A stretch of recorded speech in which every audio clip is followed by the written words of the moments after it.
And once again, we are off work on a Monday night. And boy, what a long day that was. Hello, sunshine.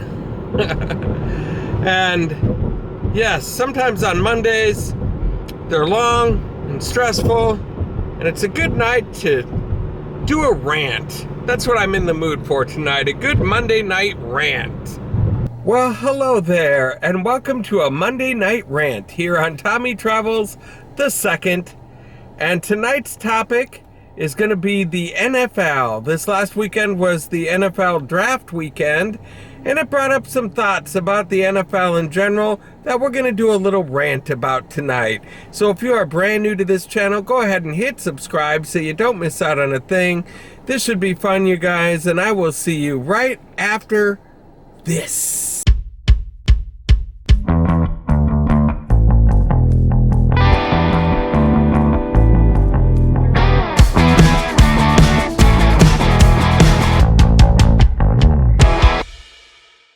I will start this off by saying that NFL football is my favorite sport, but I am not a super fan of the NFL.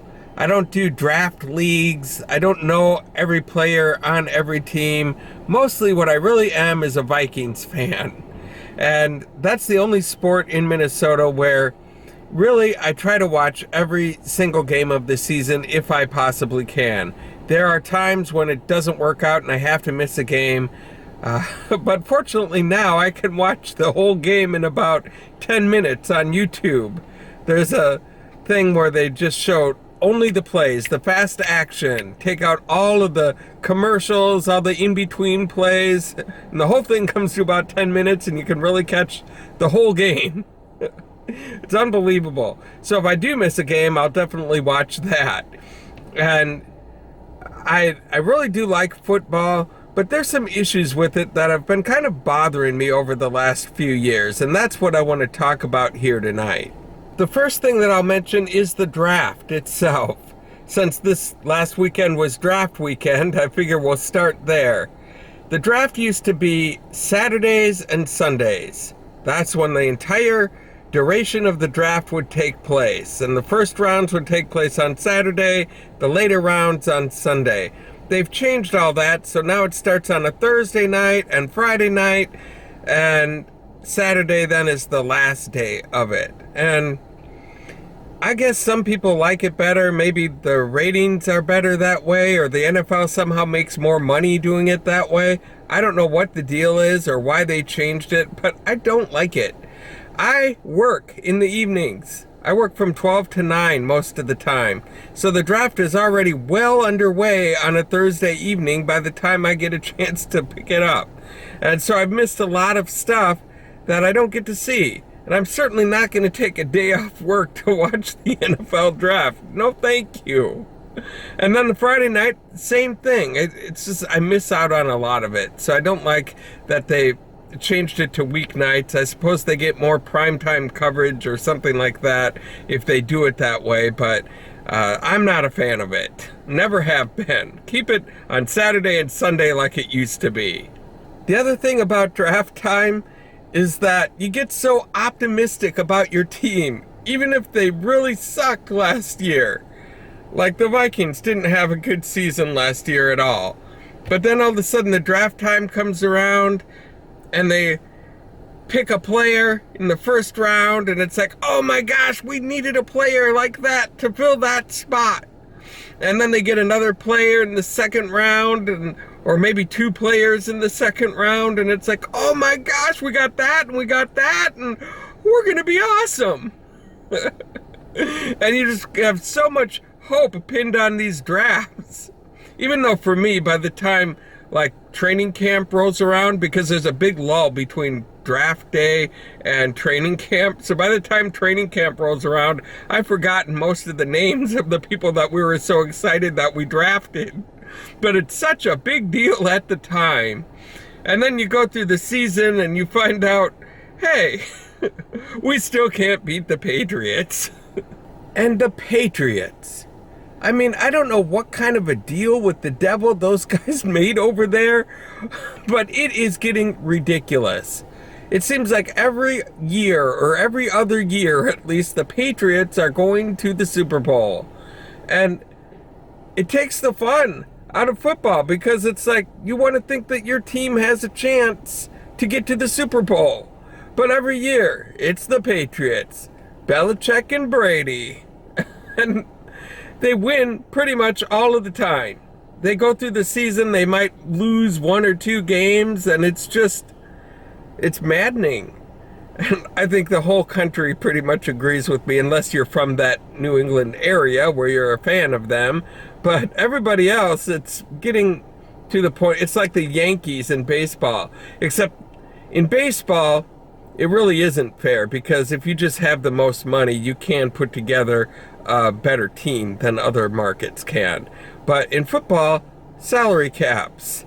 And if you perform really well during the season and win the Super Bowl, you're lowest in the draft round for the first round. And so they do make it somewhat fair and even as far as building a team. But for some reason, the Patriots keep coming up on top.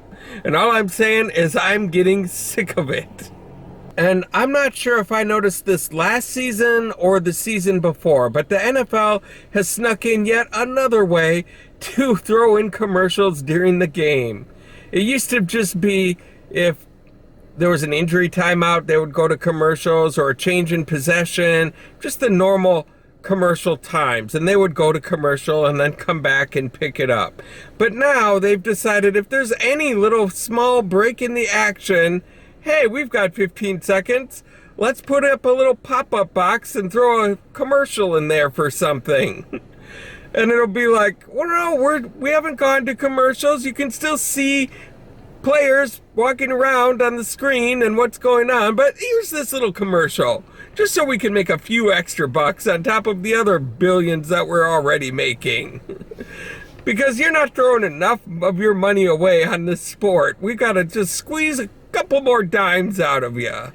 It just gets a little bit ridiculous because, like, for example, when you come into preseason and one of your favorite players on the team who has some of the best stats, an all-pro, they decide they probably won't play during preseason because the team only wants to pay them $20 million a year and they feel they're worth $25 million a year.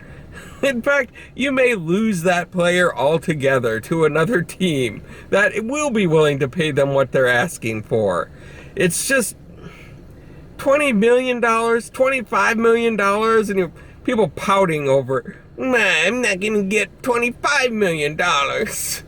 And meanwhile, regular guys, regular fans making normal money at their normal jobs have to fork out $200 for a jersey. It's just kind of sad when you think of it that way. I mean, we love the sport. We are happy to, spend some bucks on some things to go to games and get merchandise. We love the players, but there has to be some type of a tipping point as to how much we're going to spend doing this. It's really, people are going to go broke, but not the players and certainly not the owners. They're going to be just fine. And that's one thing that does get me about the NFL is the amount of money that they wring out of us. And NFL, as long as you insist on wringing money out of us fans, I would like to kindly suggest that you take some of that money and throw it towards the cheerleaders. I have seen, I think Dallas Cowboys had a show on that shows what that whole process is like, from I want to be a cheerleader to going through the tryouts and following the gals that actually make it onto the team, and the amount of effort and practices and working out and beauty stuff and all the stuff that they have to do. It's absolutely unbelievable. The ones that make it are in tip-top physical peak performance, physically and mentally, and it is, the hours that they spend doing that is just unreal. They deserve something more than some nominal $20 per game that they cheerlead or something like that. They deserve some real money for doing what they do. And I know it's a part-time job for most of them, and then it also gives them opportunities for modeling or uh, promoting their career in other directions, things like that. But come on, give them some money to do what they do. There's enough of it in the NFL that you guys can afford to give them some type of a bump in what they get per game. And they should get a very good bump in what, I mean, they should be making some money, for crying out loud. They're the cheerleaders. It's ridiculous that they don't get paid. And another thing, NFL, please, I'm begging you, stay out of politics. There is enough politics everywhere you look in this country. There's plenty of avenues where we can argue and debate about stuff like that. The NFL is supposed to be an escape from that. It's a place that's sacred, supposedly, where a Democrat and a Republican, an independent, a person who doesn't care one bit at all what happens, they can all sit down and watch a football game, root for the same team or differing teams, and just have a good time together without the whole show coming to an end because of some political crap that you're involved with. You've got to stay out of politics. Well, you guys, this has been another successful Monday Night Rant here on NFL football on Tommy Travels II.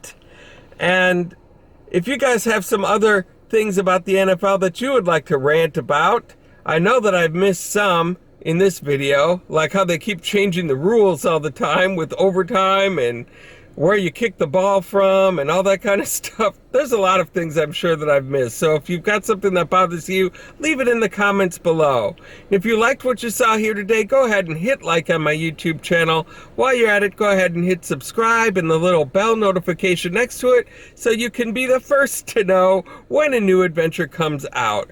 And thank you guys so much for the support that you've given me so far. And until next time, I hope to catch you on the flip side. And NFL, as long as you insist on wringing money out of us fans, I would like to suggest that you throw a little bit, and that's okay because there's only 6. Bless me.